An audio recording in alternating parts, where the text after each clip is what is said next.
하나님께서 오경지를 교회를 세우신 지 벌써 70년이라는 세월이 흘렀습니다. 이 교회가 세워진 날 첫 예배를 하나님 앞에 드릴 때 모습을 우리는 알 수가 없죠. 공간은 협소했을 것이고 건물도 흐름했으며 또 냉난방 시설도 변변치 않았을 겁니다. 그리고 그때 함께했던 성도들 대부분은 이미 하나님의 품에 안 계신 분들이 많이 계십니다. 앞서 믿음의 선배들이 기도와 헌신의 씨앗을 뿌린 지 벌써 70년이 되었습니다. 모세는 시편 90편에서 말씀하기를 우리의 연수가 70이여 강건하면 80이라도 그 연수의 자랑은 수고와 슬픔뿐이요 신속기간이 우리가 날아가나이다. 모세의 인생 70년을 수고와 슬픔으로 요약하죠. 그런데 모세의 결론은 다른 데 있습니다. 시편 90편 16절을 보면 주께서 행하신 일을 주의 종들에게 나타내시며 주의 영광을 그들의 자손에게 나타내소서. 수고와 슬픔 가운데서도 하나님의 일하심, 하나님의 영광이 드러나길 원했다는 것 아니겠습니까? 오늘 우리는 교회 창립 70주년을 기념하여 하나님 앞에 예배합니다. 그렇다면 우리는 무엇을 기념하는 것입니까? 70년이란 역사입니까? 여러분, 우리가 진정으로 기념하고 축하해야 하는 것은 단 한 가지입니다. 교회를 세우시고 교회를 여기까지 인도하신 바로 에베레셀의 하나님이시죠. 읽지는 않았지만 2절 말씀을 보면 법궤가 기럇여아림에 들어간 날부터 20년 동안 오래 있은지라 이스라엘 온 족속의 여호와를 사모하니라. 법궤는 하나님의 임재를 나타냅니다. 이스라엘 광야 40년을 함께했던 법궤가 그만 블레셋에게 빼앗겼다가 다시 돌아왔지만 아직 제자리에 놓이질 못하고 20년 동안이나 기럇여아림의 한 가정에 맡겨져 있었습니다. 한 아이가 자라나 청년이 되는 그 20년 동안 이스라엘 백성들은 블레셋의 위협 아래에 놓여 있었던 겁니다. 예배다운 예배를 드리지 못했고 하나님의 임재도 경험하지 못했습니다. 그래서 그들은 단식할 수밖에 없었죠. 마치 먹이를 구하는 배고픈 짐승처럼 또 자식을 잃은 어미처럼 그들은 하나님 앞에 그렇게 울부짖을 수밖에 없었습니다. 여기서 우리는 잠시 생각해 봐야 됩니다. 우리 교회 70년의 역사도 탄식 없이 쓰여질 수 없었기 때문에 그렇습니다. 우리에게도 그렇게 단식하는 시절이 있었을 겁니다. 하나님께서 멀리 떨어진 것 같은 그런 순간들이 있었을 것이고 기도해도 응답이 없는 것처럼 느껴질 때도 있었을 겁니다. 또 교회 안에 갈등과 다툼이 끊이지 않았던 어두운 시절도 있었을 겁니다. 세상을 연미한 나머지 우리 믿음의 기반이 흔들렸던 그런 순간도 있었을 겁니다. 또한 살아가는 성도들을 먼저 천국으로 떠나보내며 흘렸던 눈물의 장례식들이 있었을 겁니다. 그 탄식이 교회 70년 역사 안에 고스란히 스며들어 있다는 겁니다. 사무엘은 백성들에게 외쳐요. 3절에 보시면 전심으로 하나님께로 돌아오려면 이방신들을 제거하고 하나님만을 섬겨라. 그러면 하나님께서 블레셋에서 건져내시리라. 그러자 그 말씀을 듣고 이스라엘 백성들이 한결같이 하나님 앞에 반응합니다. 4절에 보면 바알들과 아스타롯을 제거하고 여호와만 섬기니라. 여러분 생각해 보세요. 그들이 우상 숭배를 거부하고 하나님을 섬기기로 작정했을 때 표현은 단순하지만 내적으로 얼마나 심한 동요와 유혹을 뿌리치기 위해서 몸부림쳤겠는가. 우리 그걸 한번 생각해 보셔야 됩니다. 여러분 바알은 가나안의 폭풍과 비의 신입니다. 농경사회에서 비는 생존의 필수 조건 아니겠습니까? 비가 와야 농사도 짓고 또 가축도 키울 수 있는 것 아닙니까? 그런데 가나안 사람들은 비를 주관하는 신이 바알이라고 그래요. 그래서 이스라엘 백성들이 바알에게 가서 제사를 드렸는데 공교롭게도 그 다음날 비가 내립니다. 그렇게 되면 하나님보다 바알에게 더 쉽게 마음을 빼앗기지 않겠습니까? 또 아스타롯은 풍요와 다산의 여신이에요. 농경사회에서는 자녀가 곧 노동력이기 때문에 다산은 곧 부의 원천입니다. 가나안 사람들은 가축의 출산과 곡식과 열매를 맺게 하는 신이 아스타롯이라고 이스라엘 백성들을 유혹하죠. 그래서 출산과 풍작을 원하는 이스라엘 백성들도 아스타롯 신전에 가서 제사를 드립니다. 여러분 이처럼 우상은 인간의 욕망을 부추겨요. 인간의 마음을 쉽게 사로잡습니다. 그래서 우상을 내려놓기가 쉽지 않은 겁니다. 그런데 미스바에 모였던 이스라엘 백성들은 하나님만 섬기기 위해서 뼈를 깎는 아픔으로 우상을 내려놓기로 다짐을 합니다. 자신들이 의지해왔던 것, 안전하다고 여겼던 것, 이것만 있으면 된다고 믿었던 것들을 하나님 앞에 내려놓았다는 겁니다. 여러분, 이스라엘 백성들이 우상을 섬긴 일이 하루 이틀이 아닙니다. 가나안에 정착한 이후 세대에서 세대로 계속해서 우상 숭배가 이어져 오지 않았습니까? 사사기는요, 그들이 하나님을 섬긴다고 하면서도 얼마나 우상에 깊이 뿌리 박혔는가를 우리에게 여실히 보여주고 있지 않습니까? 그런데 미스바에 모인 그들은 하나님만 섬기기로 작정하면서 우상을 제거하기 시작했습니다. 여러분, 우리 교회 처음 시작도 모든 것이 부족한 형편에서 보이고 시작하지 않았겠습니까? 하나님 앞에 바로 서기 위해서 숱한 몸부림이 있었을 겁니다. 새벽마다 눈물로 제단을 적신 성도들이 있었고, 빠듯한 살림에도 물질을 구별하여 드린 성도들이 있었습니다. 숱한 유혹 속에서도 묵묵히 신앙을 지켜온 성도들이 있었습니다. 자신의 안위보다 하나님의 교회를 우선하여 헌신해온 성도들이 있었습니다. 세상의 안락이나 성공보다 하나님을 경외하고 하나님을 예배한 일에 힘써온 성도들이 있었습니다. 그렇게 오겐제일교회는 세워져 왔던 겁니다. 성도 여러분, 이 교회는 어느 날 갑자기 건물이 세워짐으로 시작된 것이 아니라 하나님을 온전히 섬기기 위해 성도들 각자의 삶에서 이런저런 우상을 제거하면서 세워진 것 아니겠습니까?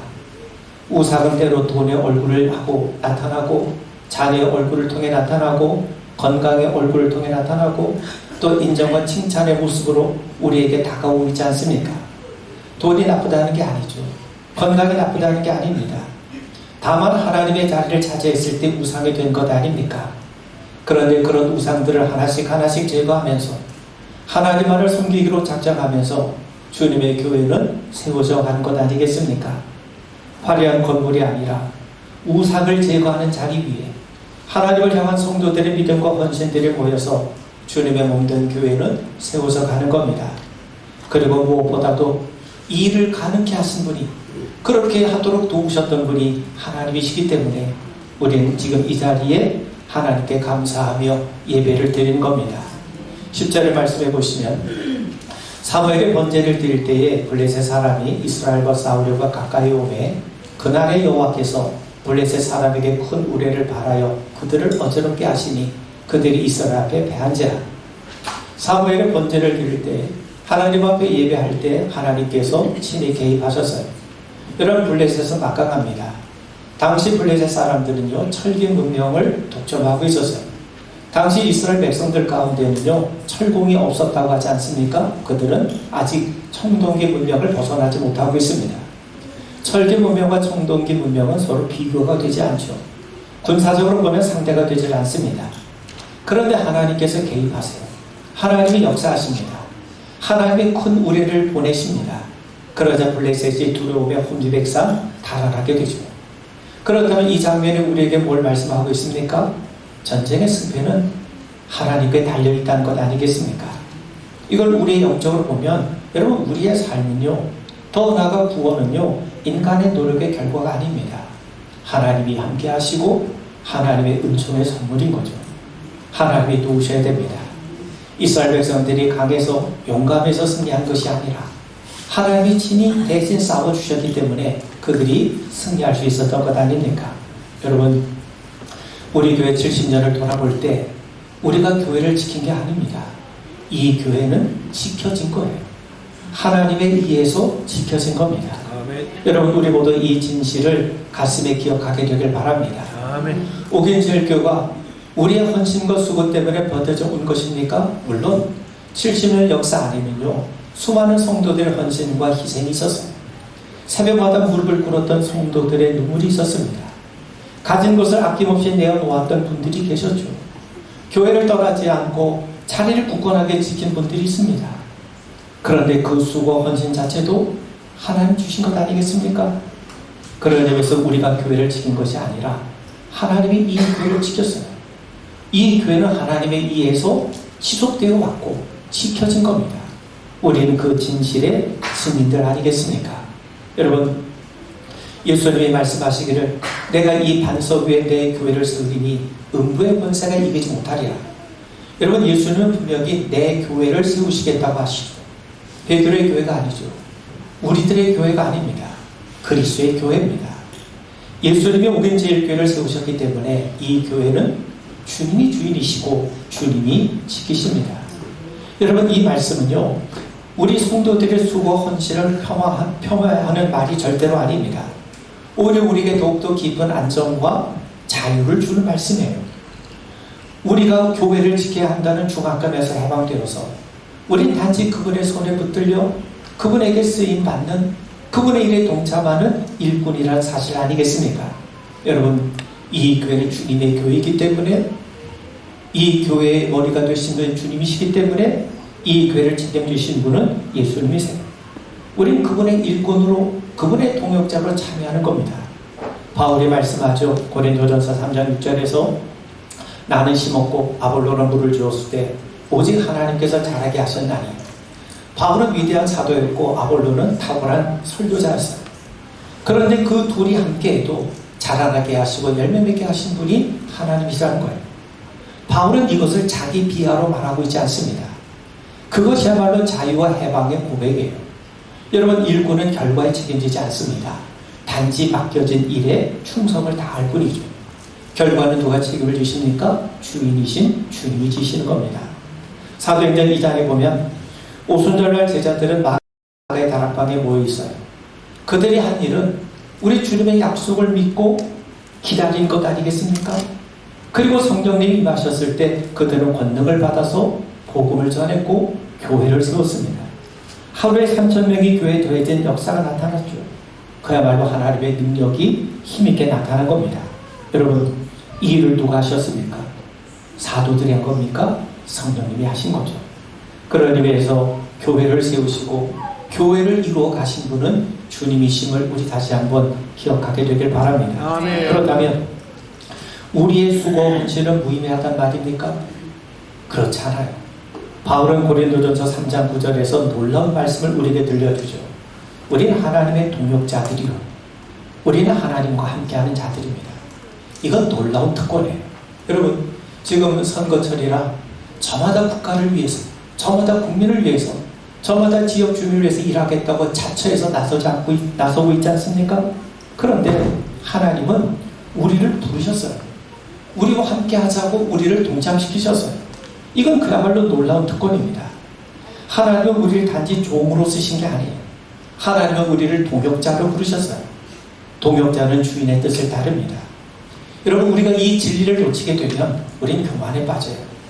내가 세운 교회, 내 헌신이 이룬 교회라고 오해하게 됩니다. 이것으로 인해서 얼마나 많은 성도들이 교회 안에서 주도권 다툼을 하고 섭섭함을 만들게 되고 상처를 만듭니까? 주인 행세하면 안 되죠. 진짜 주인은 주님이시기 때문에 그렇습니다. 성도 여러분, 교회의 주인의 주님이시라면 교회가 세워진 것도, 교회가 이어져가는 것도, 교회가 부흥하는 것도 책임이 주님께 있어요.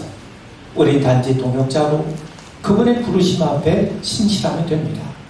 스코틀랜드의 로버트 맥체인 목사님이 하나님은 당신이 만든 그릇이 아니라 당신이란 그릇을 사용하기를 원하신다고 말씀해요.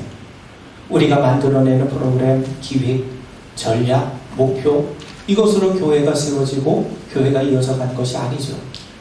하나님은 우리가 만든 그릇이 아니라 우리를 그릇으로 삼기를 원하세요.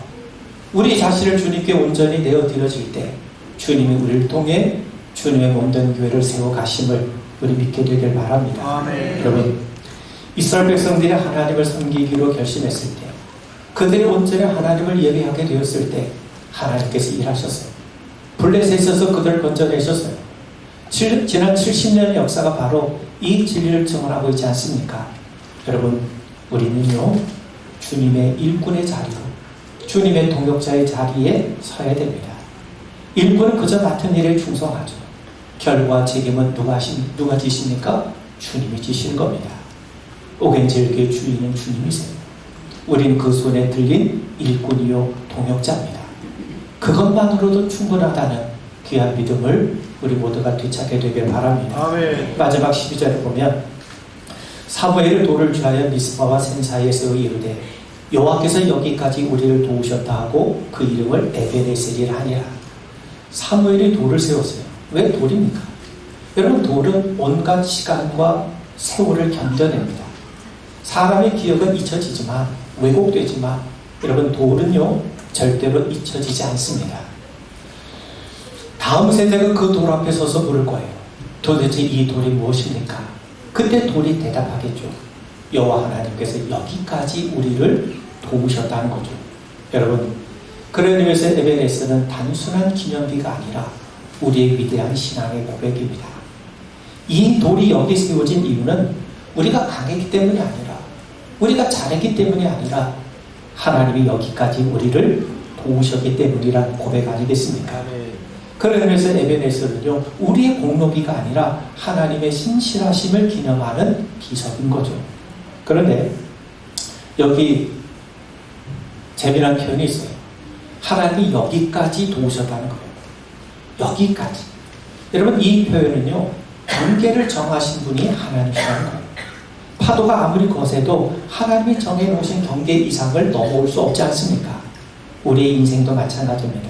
우리는요 하나님이 허락하신 것만큼 우리는 사는 거고, 하나님이 허락하신 것만큼 누리는 것이고, 하나님이 허락하신 것만큼 우리는 버티는 거예요.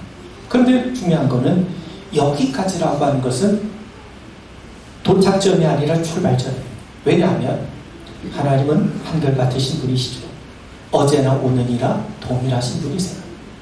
또 하나님은 변함이 없으신 분이에요. 하나님은 이 세상 끝날까지 우리에게 늘 임마누엘이 되어주시겠다고 약속하신 분 아니겠습니까? 그러므로 여기까지 도우신 분은 하나님의 뜻이 최종적으로 이루어지는 하나님 나라가 완성이 되는 거기까지 우리를 도우실 것을 우리 분명하게 믿게 되길 바랍니다. 여러분, 우리 교회가 에베네셀, 우리가 교회를 바라볼 때마다 자연스레 우리 뒤를 돌아보게 됩니다. 우리가 지나온 위기의 순간들, 우리가 버텨온 순간들, 살아남은 날들을 보게 되죠. 그리고 우리는 이렇게 고백합니다. 우리가 여기까지 오게 하신 분이 계셨구나. 그런데 우리는 교회를 바라보면서 또 한 가지 기대를 갖게 되는데, 여기까지 도우신 분이 바로 앞으로도 우리를 도우실 거라고 하는 그런 기대와 소망을 갖고 있지 않습니까? 여러분, 시편 23편에 보면 다윗이 노래해요. 여호와는 나의 목자시니 내게 부족함이 없으리로다. 그런 목자의 성품을 근거로 해서, 목자이신 하나님의 성품을 근거로 해서 고백을 하죠. 하나님이 나의 목자시니 내게 부족함이 없다는 거죠. 자, 그러면서 그가 노래하기를 내가 사망의 음침한 골짜기로 다닐지라도 해를 두려워하지 않을 것은 주께서 나와 함께 하시니라. 여러분, 골짜기가 없어졌기 때문이 아니라 주님께서 그 자리에서도 여전히 함께 하심을 믿기 때문에 내가 두려워하지 않는다는 거예요.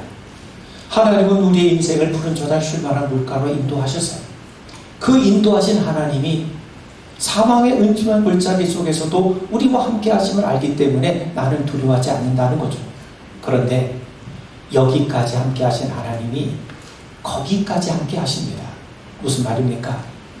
내가 푸른 초장, 쉴만한 물가, 또 사망의 음침한 골짜기, 거기에도 함께 하신 하나님이 6절에 증거하는 것처럼 내가 여호와의 집에 이를 때까지, 하나님의 집에 이를 때까지 하나님께서 우리와 함께 하시는 거죠. 그래서 우리는 부족함이 없다고, 두려워하지 않는다고 고백하는 것 아니겠습니까? 여러분, 우리 교회가 처음 모였던 순간 사실 모든 게 다 부족했을 거예요. 그땐 그들에게 하나님만이 전부였을 겁니다. 그리고 하나님만으로 충분했어요. 바로 그 증거가 바로 우리가 서 있는 교회입니다. 그 70년 동안 숱한 사건, 숱한 일들 가운데서도 교회가 사라지지 않고 견고하게 세워졌다는 것이 곧 하나님이 함께 하신 구체적인 증거 아닙니까? 물론 앞으로 어떤 일이 일어날지 우리는 몰라요. 우리 힘으로 감당할 수 없을 것처럼 보이는 과제들에 우리가 직면할지도 모릅니다. 여러분, 그럴 때마다 교회를 바라보세요. 에베네셀을 기억하세요. 하나님을 기억하세요. 부족하고 허물 많은 우리들과 함께 하셔서 여기까지 도우신 하나님이 하나님의 나라가 이루어지고 하나님의 뜻이 완성이 되는 거기까지 돕지 않으실 이유가 어디 있겠습니까? 도우심의 근거는 우리에게 있지 않고 하나님께 있어요. 교회 머리가 되신 그리스도 예수를 아낌없이 우리에게 내어주신 분께서 어찌 우리 교회를 홀로 내버려 두시겠습니까? 선지자 이사야는 46장 4절에서 이렇게 말씀합니다. 너희가 노년에 이르기까지 내가 그리하겠고 백발이 되기까지 내가 너희를 품을 것이라. 내가 지었은즉 내가 업을 것이요 내가 품고 구하여 내리라. 노년에 이르기까지 백발에 이르기까지 내가 하나님이 우리를 품겠다는 거죠. 하나님이 우리를 지으셨기 때문에 하나님이 우리가 힘 빠지면 업어가시겠다는 것 아닙니까? 하나님이 지으셨으니 하나님께서 업으시겠다고 하십니다. 노년에 이르기까지 백발에 이르기까지 하나님이 책임지시겠다고 약속하시죠. 여러분, 우리 교회는요 하나님이 지으셨기 때문에 하나님이 끝까지 책임지세요. 이 믿음을 우리 분명하게 간직하게 되길 바랍니다. 아멘. 여기까지 도우신 하나님은 오늘도 내일도 하나님의 뜻이 이루어지는 거기까지 하나님께서 우리를 도우실 겁니다. 이 믿음으로 우리 끝까지 승리하는 우리 모두 되기를 주의 이름으로 축원을 드립니다. 아멘. 기도하겠습니다. 여기까지 도우신 하나님, 하나님의 나라가 이루어지는 그날까지도 하나님께서 우리와 함께 하시고 우리를 도우실 것을 믿습니다. 이 믿음으로 우리가 주님의 나라 영광 위에 살아가게 하시고 성령이 하나 되게 하신 교회 바르게 섬기며 하나 되어가는 우리 모두가 되게 하여 주옵소서. 예수님 이름 받들어 간절히 축복하며 기도하옵나이다. 아멘.